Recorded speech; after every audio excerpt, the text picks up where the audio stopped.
India on Wednesday, local time, lambasted Pakistan over the latter's comments on the Supreme Court's historic verdict on Ayodhya land dispute and Kashmir's transformation into Union territories, saying that fabricated lies is interference in India's internal affairs. Mr. President, we take this chair to refute Pakistan's juvenile propaganda to malign India through fabricated lies, of deceit and deception.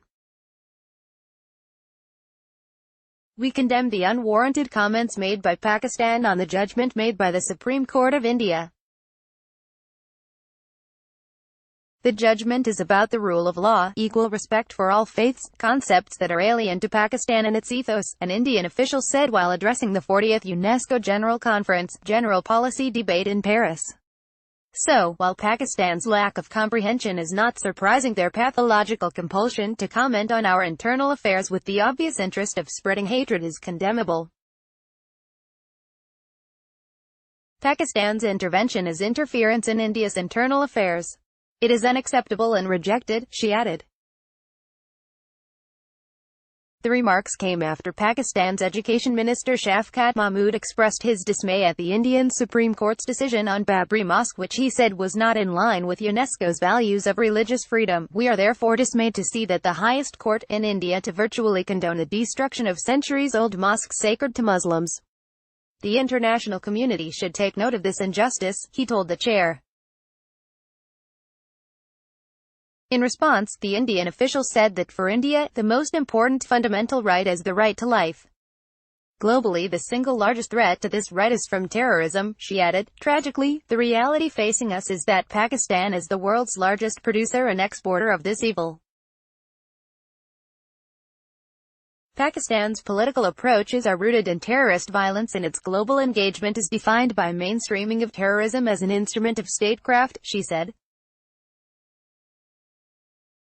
Meanwhile, lashing out at Pakistan over its time and again rhetoric on Kashmir, the Indian official said, the Union territories of Jammu and Kashmir and Ladakh have always been ours and shall always be an integral part of India, and this includes the territory that is currently under the illegal and forcible occupation of Pakistan. On August 5, the central government had repealed Article 370 and Article 35A that granted special powers to the region and bifurcated the former state into two Union territories, UTs, Jammu and Kashmir with legislature and Ladakh without one.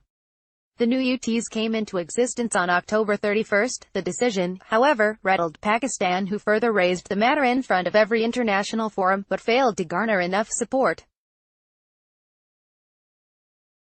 In order to justify her remarks, the official further raised certain questions to expose Pakistan fabricated lies and deception to malign India. In which country were the perpetrators of 9/11 and 26/11s discovered? The official asked the gathering. Where were Osama bin Laden and Mullah Omar discovered? Which country is home to 130 UN-designated terrorists and 25 terrorist entities listed by the United Nations as of today? She continued further. Which is the country where organizations such as Hizb al-Mujahideen, Jamaat-ud Dawa/Taiba,